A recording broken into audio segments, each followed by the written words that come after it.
la Pentecôte, la célébration de la grande fête de la Pentecôte, bien-aimés. Et nous allons la commencer par ces chants merveilleux exécutés par notre chorale, la chorale de l'Église chrétienne apostolique d'Ottawa. Alléluia. Vous pouvez inviter vos amis parce que notre service commence. Merci de me donner l'écran, s'il vous plaît. Alléluia. Et nous sommes en même temps aussi au Facebook de Bishop Dia Mbwangi.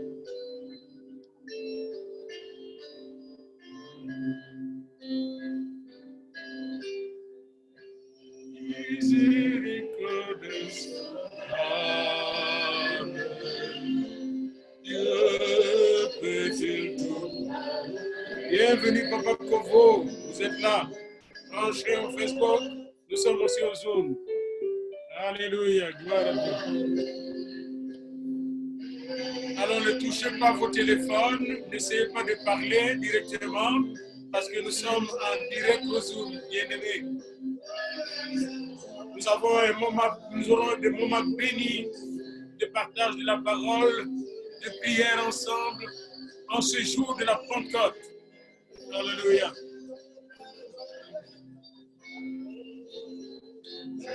Je suis.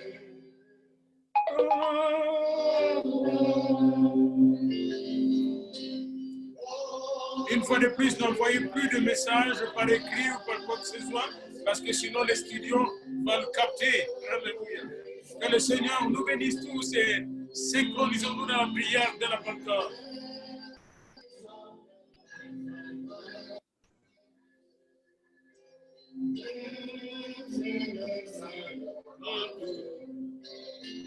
Jésus, je viens à toi, tel que je suis, je viens à toi. Jésus, je viens à toi, tel que je suis. Oh,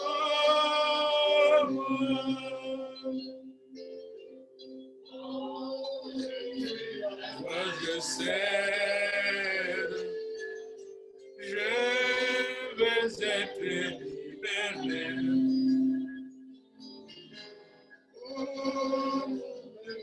De tout péché qui m'obsède, je suis libéré. Alléluia. Alléluia. Jésus, je viens à toi, tel que je suis, je viens à toi. Jésus, je viens à toi, tel que je suis. Oh,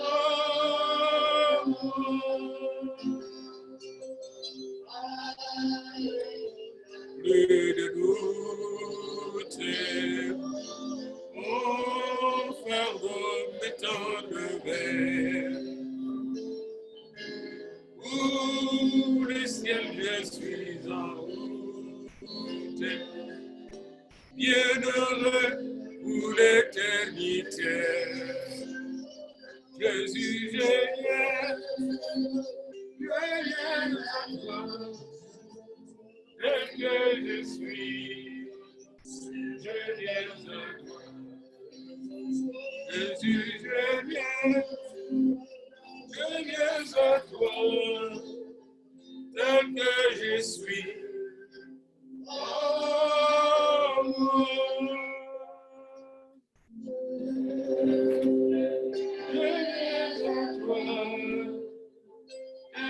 je suis, je viens à toi. Jésus, je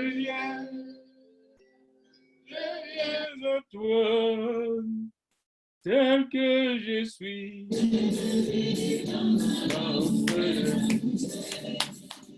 Et de l'huile dans ma lampe, et de l'huile dans ma lampe, c'est la prière pour l'éternité. l'éternité.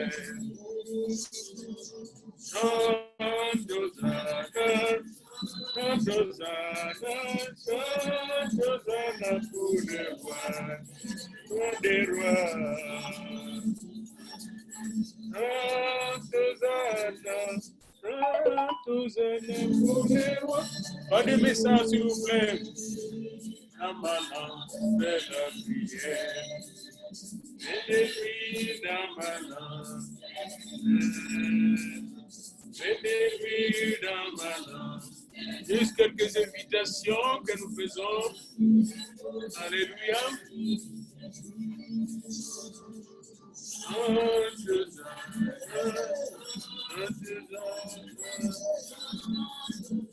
Pour le roi des rois. Alors nous sommes au Zoom, nous sommes aussi au Facebook en direct. C'est le dimanche de la Pentecôte et aujourd'hui nous allons méditer sur le prouesse du Saint-Esprit. Il y aura des découvertes de bien-aimés. Alléluia. Pour le roi des rois.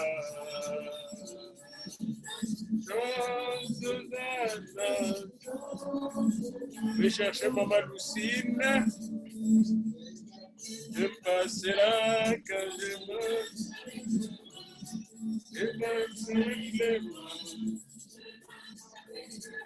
Le diable n'aime pas cela quand je marche. Ce jour, je marche avec les rois.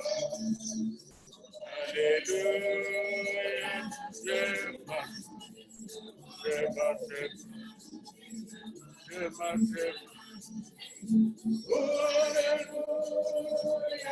je marche avec les rois. Je marche avec le roi. Alléluia, je marche. Oh, je marche avec le roi. Je marche avec le roi. Alléluia, je marche avec le roi. Tous les jours, je marche avec le roi.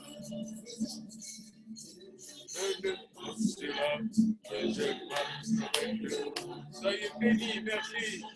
Je prends cette bénédiction. J'en ai besoin. Alléluia. Avec le, soyez bénis abondamment. Avec le roi. La chorale avec Patrick, avec Julie, Anne-Marie, Maman Bernard. Le diable n'est pas seul, quand je marche avec le roi. Chaque jour, je marche avec le roi.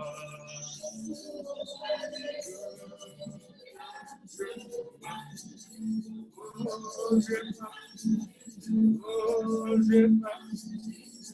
Oh, alléluia, je marche. Tous les jours, je marche avec les rois. Alléluia, alléluia, alléluia.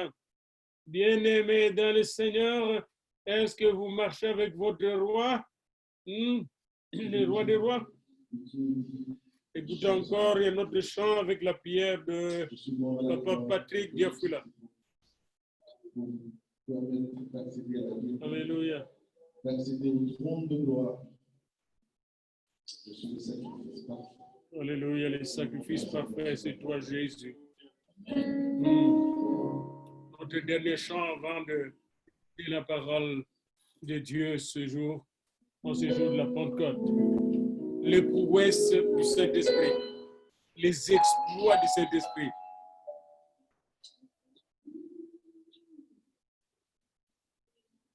Alléluia.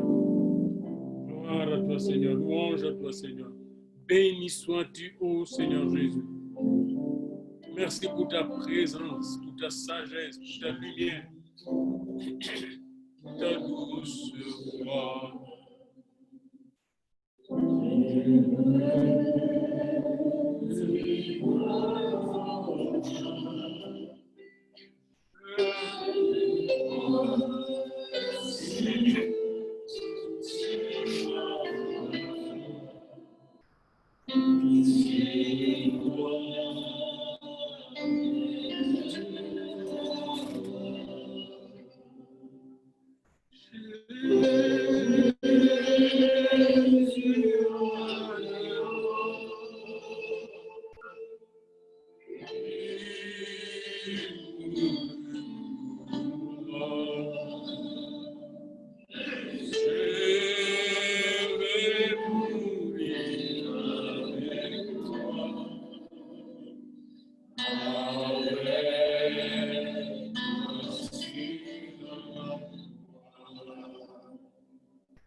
Seigneur, que je m'unisse à toi. Dans ta mort par la croix. La mort de Jésus. La mort expiatoire. La mort décisive. La mort victorieuse. La mort glorieuse. Alléluia. Je vais mourir avec toi.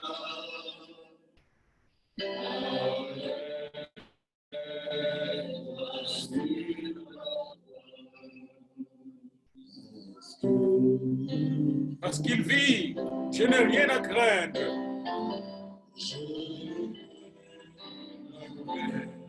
Parce qu'il vit, tu n'as rien à craindre. Alléluia.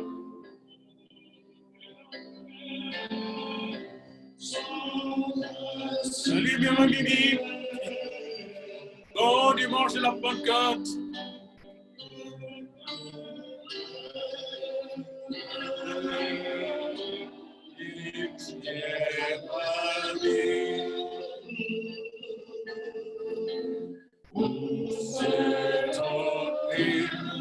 L'éternité, je sais qu'il vit. Alléluia. Je sais qu'il vit. Tu sais qu'il vit. Nous savons qu'il vit. Alléluia. Merci Seigneur. Parce que tu vis. Tu nous inspires encore aujourd'hui. Parce que tu vis, tu nous remplis encore aujourd'hui de ton Saint-Esprit. Parce que tu vis, Seigneur, nous vivons en toi et pour l'éternité. Parce que tu vis, Seigneur, nous avons, oh Seigneur, l'assurance de ta protection quotidienne, régulière, constante et de ta bénédiction. Alléluia. Et parce que tu vis, nous savons que tu es avec nous maintenant, dans ces lieux. Alléluia. Alléluia. L'éternité, je sais qu'il vit. Est-ce que vous savez qu'il vit? Oui. Alléluia. Et parce qu'il vit, il nous a réunis ensemble aujourd'hui afin que nous puissions partager une parole puissante. Un filet mignon que nous allons partager ensemble sur la table du Seigneur.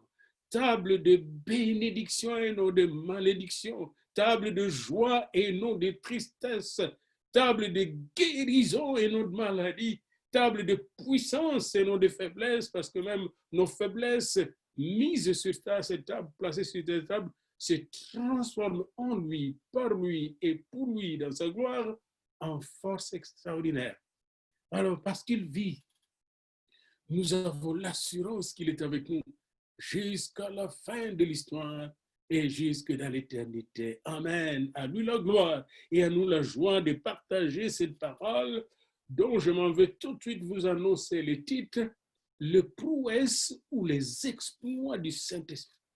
En ce jour de la Pentecôte, le Seigneur m'a inspiré de nous parler, de méditer ensemble, de prouesses et des exploits du Saint-Esprit.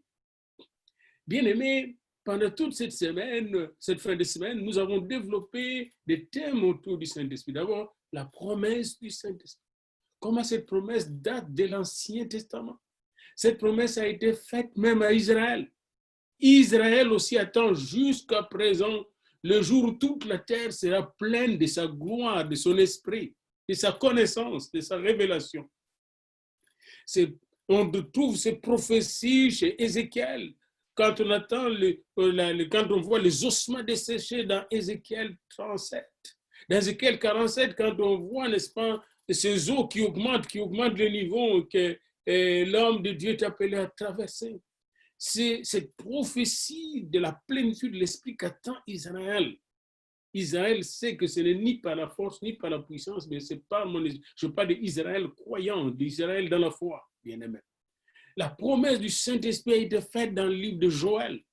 Depuis longtemps, dans les derniers jours, je répandrai mon esprit sur toute chair. Je dis bien toute chair. Cette promesse devient une promesse universelle. C'est la plus grande promesse universellement avec la promesse de son Fils. Son Fils est venu pour que cette grande promesse s'accomplisse. Parce que le Saint-Esprit ne peut pas venir sur la terre plein de péchés. Non, le Saint-Esprit a envoyé d'abord le Fils de Dieu, son Fils. Dieu a envoyé son Fils par son Esprit pour que son Fils puisse préparer le terrain afin que nous, les fils et les filles des hommes, nous puissions devenir fils et filles de Dieu en naissant de nouveau, naissant de l'Esprit et en étant baptisés du Saint-Esprit de feu. Il y a toute une logique dans la pensée de Dieu. Alors, nous voyons cette promesse, puis nous avons vu, après la promesse, nous avons vu les provisions au pluriel du Saint-Esprit. Les provisions, et de ces provisions, nous avons tiré trois principales provisions, dont la provision de la nouvelle naissance, la nouvelle vie qu'il nous donne. Et avec cette nouvelle vie vient les nouvelles révélations. Dieu se révèle de nouveau au monde. Les nouvelles révélations de Dieu comme Dieu Père, Fils et Saint-Esprit sont claires dans le Nouveau Testament. C'est dans le Nouveau Testament aussi qu'on découvre vraiment qui est le diable, qui sont les démons et comment résister au diable et le faire fuir loin de nous et comment chasser les diables. C'est dans le Nouveau Testament aussi qu'on découvre que nous sommes en Jésus-Christ un royaume de sacrificateurs, co-héritiers avec Christ, n'est-ce pas? Et c'est dans le Nouveau Testament qu'on voit le voile déchiré et notre entrée entièrement dans la présence de Dieu nous est donnée, alléluia, totalement. Et nous sommes fils et filles du Nouveau Testament. C'est là qu'on découvre comment le Saint-Esprit peut venir sur nous, n'est-ce pas, et nous transformer en enfants de Dieu et en sacrificateurs du royaume de Dieu. C'est dans le Nouveau Testament aussi qu'on nous révèle le trône de Dieu clairement. On le voit déjà un peu flou dans l'Ancien Testament. Des gens comme Ézéchiel l'ont quand même vu, n'est-ce pas, comme Ésaïe. Mais dans le Nouveau Testament, nous voyons assez clairement, bien aimé, ce trône, particulièrement dans Apocalypse 4. Nous voyons l'agneau immolé dans Apocalypse 5. Nous voyons la nouvelle Jérusalem, comment elle va descendre du ciel pour venir s'établir ici. Et nous voyons la nouvelle terre, le nouveau ciel dans le Nouveau Testament. Donc, de nouvelles révélations que nous donne le Saint-Esprit. C'est aussi dans le Nouveau Testament que nous avons la révélation totale du Fils de Dieu qui était caché dans l'Ancien Testament. Alors, voyez, nouvelle vie, la vie éternelle, nouvelle révélation, aussi nouvelle autorité. Nous recevons une nouvelle autorité avec le Saint-Esprit. Avec le Saint-Esprit, nous pouvons, n'est-ce pas, libérer les captifs, chasser les démons, mais aussi avec le Saint-Esprit, comme nous l'avons vu, n'est-ce pas, nous pouvons absoudre le péché. Nos péchés peuvent être absolus par des hommes et des femmes de Dieu. Des hommes oints par Dieu, mis à part par Dieu, ont reçu cette autorité dans Jean 20, quand Jésus a soufflé sur l'Esprit et dit, c'est à qui vous allez remettre le péché, leurs péchés seront remis, et ceux à qui vous allez le retenir, leurs péchés seront retenus. Ça, c'est une c'est une prérogative de Dieu. Seul Dieu peut le faire, mais Dieu, par le Fils, nous a donné l'Esprit afin que nous puissions exercer cette prérogative. Maintenant, en regardant vous-même, n'est-ce pas, les grandes promesses du Saint-Esprit, les provisions du Saint-Esprit, n'est-ce pas, et le pouvoir du Saint-Esprit, nous pouvons voir qu'on a affaire ici avec quelqu'un de très spécial, hein? N'est-ce pas? Le Saint-Esprit est très spécial. C'est quelqu'un qui fait des choses merveilleuses, c'est pas n'importe qui. Le Saint-Esprit est appelé dans la Bible, n'est-ce pas, le consolateur. Moi, je prierai le Père et il vous donnera un autre consolateur afin qu'il demeure éternellement avec vous. Jean 14, 16. Il est le consolateur, le parakletos. Et on peut dire celui qui nous protège quand nous sommes vraiment frappés par des moments de tristesse dans la vie. C'est le Saint-Esprit, les parakletos, les protecteurs, les réconforteurs, qui nous réconfortent, qui nous remet en place quand nous sommes débalancés par le coup de la vie. C'est le Saint-Esprit.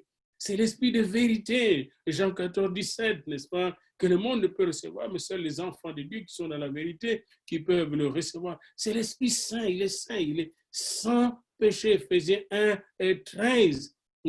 C'est la puissance du Très-Haut, l'ange qui dit comment la puissance du Très-Haut viendra couvrir Marie, n'est-ce pas?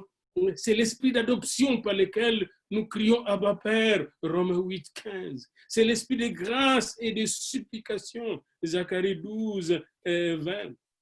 L'esprit de sainteté, Romains 1 et 4. L'esprit éternel, Ésaïe 11, 2. L'esprit de vie et non de mort, Romains 8, 2. L'esprit de sagesse, d'intelligence, de conseil, de force, de connaissance et de crainte de l'éternel, Ésaïe 11, 2. L'esprit de la prophétie, autrement dit, toute la prophétie de la Bible, toutes les prophéties de la Bible, c'est par l'esprit qu'elles sont données. Et Samuel avait compris cela, il a tellement bien compris cela qu'il a créé des écoles de prophètes. C'est dans ces écoles-là qu'il avait placé entre autres Saul lorsqu'il était loin pour qu'il puisse entrer dans la danse prophétique, recevoir l'esprit prophétique. Vous avez tout ça dans 1 Samuel, ce n'est pas le thème d'aujourd'hui. J'essaie seulement de vous rappeler que l'esprit que nous recevons est extraordinaire. C'est l'esprit de force. C'est lui qui nous donne la force des Dieu. Quand nous chantons, la force est en Christ, la force est en Christ, parce que Jésus bâti du Saint-Esprit et de feu. C'est l'esprit de force, et l'esprit d'amour, l'esprit de sagesse. Dans l'Ancien Testament, il est appelé Roua. Et là, au lieu de parler de pneumatologie, pneuma, dans le Nouveau Testament, on peut parler de rouaologie, si vous voulez. Rouaologie, roua. L'étude de roua. Roua, c'est le vent de souffle de Dieu puissant. C'est ce roua que Dieu a soufflé sur la mer Rouge, n'est-ce pas, pour la partager en deux. Et après, c'est le même roua qu'il a soufflé pour engloutir les ennemis d'Israël dans la mer Rouge. C'est puissant, le roua. Alléluia. Mais aussi le roua, quand il vient sur nous, eh bien, de changement s'opère en nous de fond en comble. Et c'est l'esprit de Dieu, c'est l'esprit du Père. L'esprit du Père, Matthieu 10, 20, c'est l'esprit de votre Père. Cet esprit de votre Père parle à nous, n'est-ce pas? C'est l'esprit de Jésus. Acte 16 et 17, Acte 16, 7, l'esprit de Jésus empêche Paul de prendre une direction pour le diriger vers une autre direction. C'est l'esprit de Christ, Romains 8, 9. Pour vous, vous ne vivez pas selon la chair, mais selon l'esprit, si du moins l'esprit de Dieu habite en vous. Et si quelqu'un n'a pas l'esprit de Christ, il ne lui appartient pas. Alors, je pourrais continuer. Et le Saint-Esprit est Dieu. Alléluia, alléluia. Maintenant, quelles sont les grandes prouesses dans l'histoire de l'humanité du Saint-Esprit? Beaucoup de gens vont parler de la création, évidemment, dans Genèse 1, 2. On le voit là, n'est-ce pas? Dieu qui crée, mais l'Esprit qui est là et qui contient encore le chaos. Mais maintenant, entrons dans l'histoire du salut. Quelles sont ça? C'était la question, n'est-ce pas, clé que j'avais posée hier, n'est-ce pas? Et je n'ai pas reçu de réponse. Quelles sont quelle est la plus grande prouesse du Saint-Esprit dans l'histoire du salut. Venez avec moi dans Matthieu au chapitre 1, verset 18. Matthieu chapitre 1, verset 18. Voici de quelle manière arriva plutôt la naissance de Jésus-Christ. Marie, sa mère, ayant été fiancée à Joseph, se trouvant enceinte par la vertu ou par la puissance du Saint-Esprit, par l'action du Saint-Esprit, avant qu'ils aient habité ensemble. Joseph, son époux, qui était un homme de bien et qui ne voulait pas la diffamer, se proposa de rompre secrètement avec elle. Comme il y pensait, voici un ange du Seigneur lui apparut en songe et dit, Joseph, fils de David, ne crains pas de prendre avec toi Marie, ta femme, car l'enfant qu'elle a conçu vient du Saint-Esprit. La plus grande prouesse ici, bien-aimé, dans l'histoire, c'est que le Saint-Esprit, Dieu le Saint-Esprit, a pris Dieu le Fils de Dieu, dans son éternité, mais suivez-vous bien-aimé, dans son immortalité, dans son omniscience, dans son omnipotence, il a pris le Fils de Dieu et il l'a amené dans la mortalité. Ah, je ne sais pas si vous me suivez là et si vous saisissez. Ça, c'est la plus grande prouesse du Saint-Esprit. Il n'y a que lui qui pouvait le faire. Il a pris le Fils de Dieu, il a pris Dieu. Il a pris Dieu, il en a fait un homme. Voilà ce que je voulais dire. Dieu est devenu homme par la vertu, par la puissance du Saint-Esprit. Et pour marquer encore cela, regardons l'annonciation à Marie par l'archange Gabriel. Dans Luc 1, verset 26, au 6e mois, alors qu'Élisabeth était au 6e mois de sa grossesse miraculeuse, parce qu'elle était stérile, mais elle a conçu, l'ange Gabriel fut envoyé par Dieu dans une ville de Galilée, appelée Nazareth, auprès d'une vierge, fiancée à un homme de la maison de David, nommé Joseph. Le nom de la vierge était Marie. L'ange entra chez elle et dit, je te salue, toi à qui une grâce a été faite. Le Seigneur est avec toi. Troublée par cette parole, Marie demandait ce que pouvait signifier une telle salutation. L'ange lui dit, ne crains point Marie, car tu as trouvé grâce devant Dieu. Et voici, tu deviendras enceinte, tu enfanteras un fils et tu lui donneras le nom de Jésus. Il sera grand, il sera appelé fils du Très-Haut. Et le Seigneur Dieu lui donnera le trône de David, son père. Il régnera sur la maison de Jacob éternellement et son règne n'aura point de fin. Ça, c'est l'éternité qui est annoncée ici.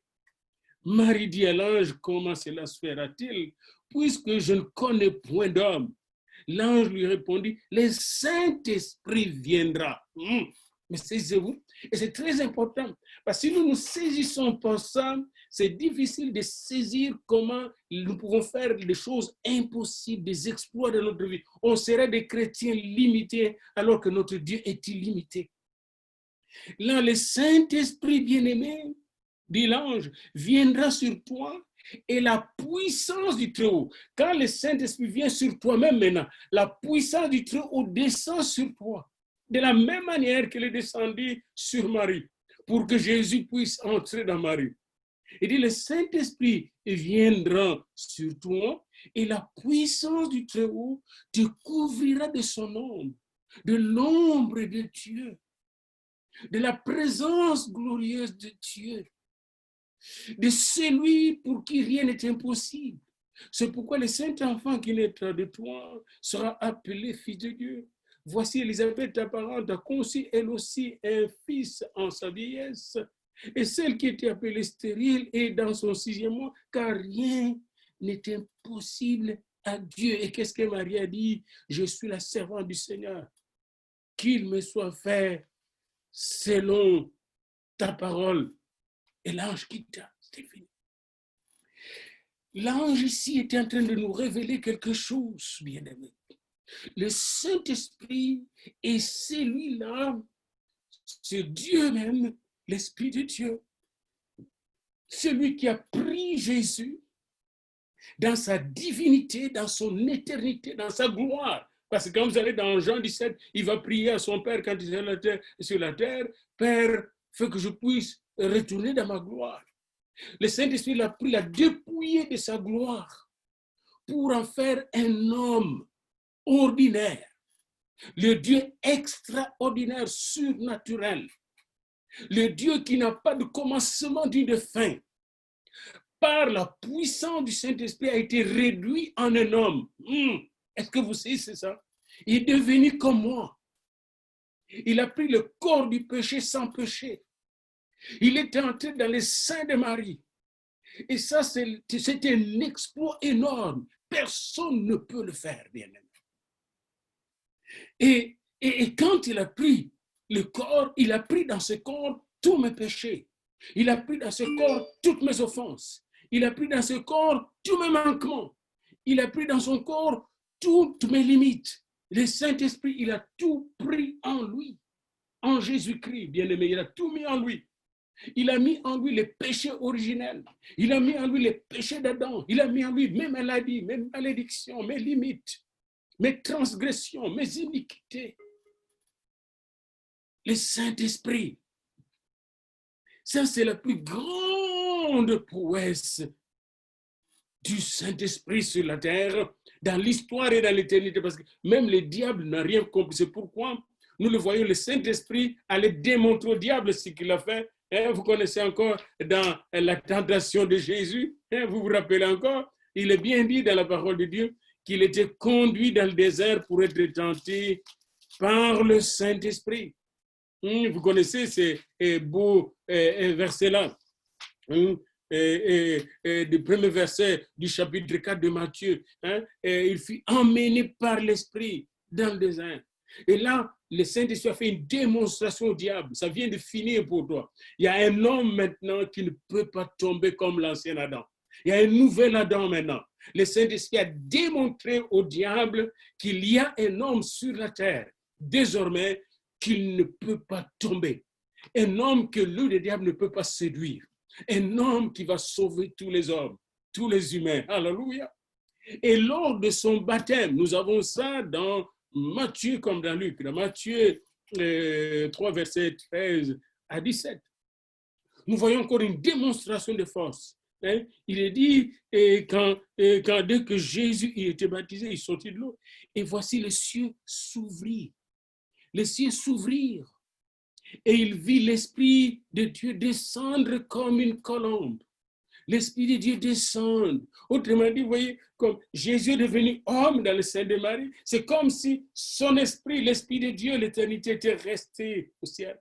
Mais après son baptême ou pendant son baptême, l'Esprit est descendu comme, n'est-ce pas, une colombe corporellement. Parce que Dieu ne lui donne pas l'Esprit avec mesure, nous dira Jean. Et là, Jean entend une voix du ciel. Il y avait la Sainte Trinité pour la première fois sur cette terre au Jourdain, un grand rendez-vous du Saint-Esprit, un grand rendez-vous avec le Fils, un grand rendez-vous avec le Père dans les eaux du Jourdain. Il s'est passé des choses. Le diable n'a pas vu cela passer parce que le Fils de Dieu était sur la terre. Là, le ciel s'ouvrit. Alléluia! Les cieux sont encore ouverts aujourd'hui. C'est pourquoi nous pouvons recevoir le baptême du Saint-Esprit aujourd'hui, parce que les cieux sont ouverts, bien-aimés. Et ça, c'est le plus grand exploit du Saint-Esprit. Avec ce plus grand exploit, vient un autre grand exploit que vous connaissez bien et que Paul va nous relater dans Romains 8 au verset 11. Dans Romains 8, verset 11, nous lisons quelque chose d'extraordinaire parce qu'aujourd'hui, nous étudions les exploits du Saint-Esprit. Pourquoi nous les étudions? Pour que vous puissiez faire des exploits avec Dieu. Comment vous allez les faire? Par le Saint-Esprit. Pour que vos dons spirituels et le fruit de l'Esprit se développent, vous devez savoir que vous avez un plus fort qui vous aide à le développer, qui est le Saint-Esprit. Dans Romains 8, verset 11, il est dit, « Et si l'Esprit de celui qui a ressuscité Jésus d'entre les morts habite en vous, celui qui a ressuscité Christ d'entre les morts rendra aussi la vie à vos corps mortels par son esprit qui habite en vous. Arrêtons un peu ici. Quand vous allez dans Acte 4, vous allez constater que Pierre, en parlant aux pharisiens, aux juifs, va leur dire que c'est Jésus qui était crucifié, Acte 4, verset 10, hein? Dieu l'a ressuscité des morts. Dieu l'a ressuscité comment? Par le Saint-Esprit, nous dit Paul dans Romains 8, verset 11. L'Esprit de Dieu est descendu dans le corps mortel de Jésus et lui a donné la vie glorieuse, un corps glorieux. Et Paul nous dit le même qui a ressuscité Jésus par son esprit, et bien par son esprit qui habite en nous. Un jour, il va nous donner, n'est-ce pas, la résurrection glorieuse pour l'éternité, la vie glorieuse pour l'éternité.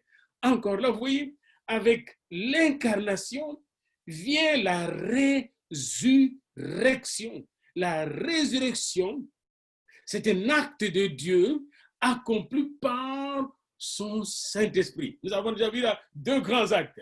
L'incarnation de Jésus-Christ, le Fils de Dieu, l'Éternel, qui est devenu, n'est-ce pas, homme, et la résurrection de Jésus-Christ ont été opérées par le Saint-Esprit. La troisième et dernière grande chose, et ça je parle de ces choses comme la base, les restes des choses pour vous dire, c'est rien. Que ce soit guérison, délivrance, chasser les démons, c'est rien. Parce que Jésus est devenu homme, les démons doivent être chassés. Parce que Jésus est devenu homme, nous sommes sauvés. Parce que Jésus est devenu homme, le ciel est ouvert. Parce que Jésus est devenu homme, le monde trouve maintenant le salut. Parce qu'il est le chemin, la vérité et la vie. Parce que Jésus est devenu homme, tout est possible à celui qui croit. Voyez-vous? Alors, vous avez la résurrection de Jésus qui est un deuxième et grand exploit du Saint-Esprit sur la terre. Maintenant, nous avons le nouvel Adam qui est là. Et qu'est-ce qui va se passer? Il va partir au ciel. Il va monter au ciel. Comme par la vertu de l'Esprit, il monte au ciel. Et il laisse des gens sur la terre. Ce sont ses disciples faibles qui comptaient sur Jésus. Et le jour de la Pentecôte, le Saint-Esprit va créer une nouvelle race. Comme le dit bien Pierre dans son épître, il va créer une race spirituelle, une maison spirituelle, une race des élus de Dieu. Un saint sacerdoce, parce qu'il est bien dit dans Apocalypse 1, 5, 6, que Jésus qui nous aime, nous a délivrés de nos péchés par son sang pour faire de nous une race, pour faire de nous un royaume de sacrificateurs pour Dieu son Père. Mais comment? Le jour de la Pentecôte, le Saint-Esprit est venu. Mais alors, de quelle manière? Il est venu comme roi. Il est venu comme roi, comme vent, puissant, impétueux, comme nous le lisons dans Acte 2, 1. Pour créer cette nouvelle race, l'Église de Dieu, c'est une nouvelle race, un nouveau peuple qu'il doit créer. Il va créer cela avec toute la puissance, le même que nous retrouvons dans Genèse 1, 2. Là, il vient en tant que Dieu créateur, le Saint-Esprit qui crée des choses nouvelles. Il va créer de nouvelles choses. Un nouveau Pierre est créé, un nouveau Thomas est créé, un nouveau Philippe est créé, une nouvelle Marie de Magdalene est créée. Il recrée une nouvelle race, une race qui comprend l'incompréhensible, qui saisit l'insaisissable, qui marche dans le surnaturel selon l'esprit. Bien-aimé. Alors, tous les dons spirituels, parce qu'aujourd'hui, j'allais parler de dons spirituels, mais quand j'allais parler de dons spirituels, le Seigneur m'a arrêté, il dit, vous devez d'abord comprendre le surnaturel du Saint-Esprit pour comprendre le don spirituel. Mais saisissez-vous? Si beaucoup de gens, de chrétiens que nous sommes, nous ne comprenons pas le surnaturel qui a déjà été réalisé. Le Saint-Esprit est descendu lui-même ici sur la terre depuis que Jésus est descendu sur la terre. C'est le Saint-Esprit qui est entré avec Jésus dans le sein de Marie. Il est entré même dans le sein d'Élisabeth avec Jean-Baptiste. Il était dans Jean-Baptiste et agissait. Le Saint-Esprit était dans le vieux Simeon quand Jésus était présent au temple, dans Anne la prophétesse. Le Saint, lisez dans le livre de Luc, dans le premier chapitre, vous allez voir le Saint-Esprit, le Saint-Esprit. Partout, vous voyez les anges, le Saint-Esprit est là en train de travailler. Alors, le Saint-Esprit, le jour de la Pentecôte, est venu de manière surprenante. Alors que tous étaient ensemble, ils attendaient le Saint-Esprit, mais ils ne savaient pas comment il allait venir. C'est pourquoi il ne faut jamais programmer la manière dont va venir le Saint-Esprit. Il ne viendra pas selon notre programmation.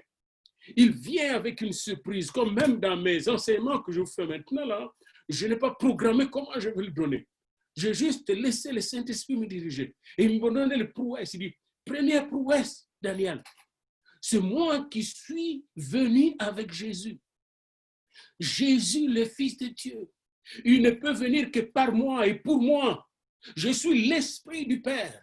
Je suis l'Esprit de Jésus. Je suis le Saint-Esprit, le tout-puissant Saint-Esprit.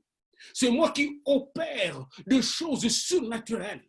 Et quand vous invoquez Jésus, je viens à votre secours. C'est moi qui suis venu dans le sein de Marie poser Jésus. Lui donner le os des humains, la chair des humains, les veines des humains. C'est moi, le Saint-Esprit. Je suis Dieu, je suis Dieu, je suis Dieu, le Saint-Esprit. Alléluia, alléluia. C'est moi qui ai ressuscité Jésus d'entre les morts. Le soldat ne peut pas voir comment il sortit. Les prêtres méchants étaient confondus. Tout Jérusalem était en moi parce que quand moi j'agis, le Saint-Esprit, eh bien tout le monde est en moi. La mort n'a pas pu retenir mon Jésus, dit le Saint-Esprit, parce que moi j'aime mon Jésus. Jésus, le Fils de Dieu. Je ne parle que de Jésus. Je ne travaille que pour Jésus. Je ne travaille que par Jésus, le Saint-Esprit, le Saint-Esprit. Et le jour de la Pentecôte, je suis descendu sur vos ancêtres. Je suis descendu sur eux pour que vous puissiez naître de nouveau. Je suis descendu pour eux pour que vous puissiez changer. Le Saint-Esprit est descendu. Et je ne suis plus jamais retourné parce que je suis partout. Je suis avec vous, le Saint-Esprit. Et quand je suis descendu, j'ai changé Pierre, j'ai transformé Thomas, j'ai transformé Barthélemy, j'ai transformé Jacques. Quand je suis descendu, j'ai changé André, j'ai changé Matthieu, j'ai changé Barthélemy. Quand je suis descendu, j'ai changé Simon les Zélotes. Je lui ai fait quitter le zélotisme et la politique pour le placer dans mon royaume. J'ai changé Judas. J'ai changé toutes les femmes qui étaient là et tous les disciples qui étaient là. Vous ne savez pas tout ce qu'elles ont accompli parce que tout n'est pas écrit là. Mais ces femmes sont devenues puissantes. Ces femmes ont accompli des miracles. Beaucoup de choses que vous n'avez pas dans les Écritures parce qu'on a sélectionné ce que vous pouvez prendre. J'ai changé le monde. Eh bien, mes enfants, de la même manière que j'ai ressuscité Jésus, votre Dieu, votre Sauveur de la mort, de la même manière, je suis allé ressusciter les apôtres, les disciples de Jésus qui étaient morts de peur, morts de timidité, parce qu'intimidés par le prince de ce monde au travers de prêtres, morts d'ignorance. Je leur ai donné la connaissance de Dieu, la science de Dieu, la sagesse de Dieu.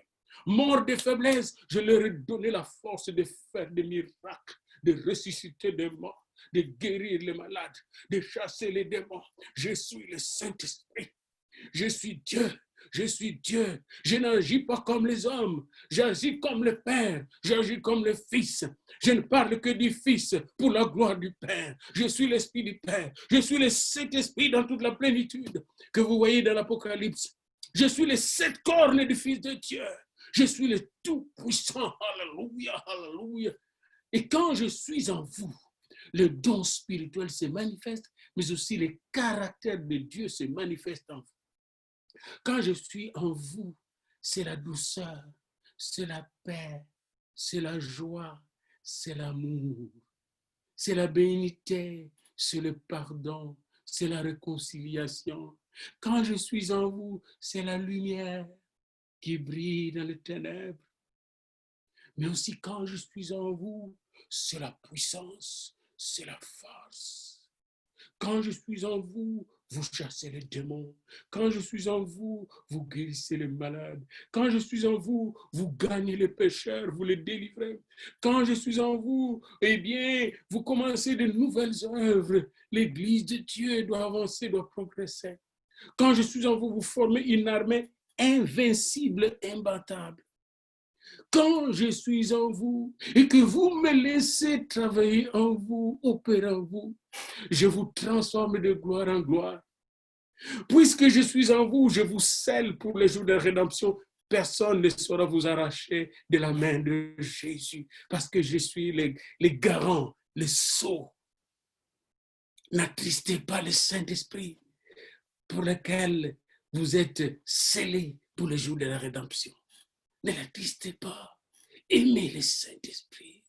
Cherchez le Saint-Esprit. Soyez remplis du Saint-Esprit. Parce que c'est lui qui a amené Jésus sur cette terre, qui a fait que Dieu devienne homme. Si on parle de fils de Dieu, fils de l'homme, c'est à cause du Saint-Esprit.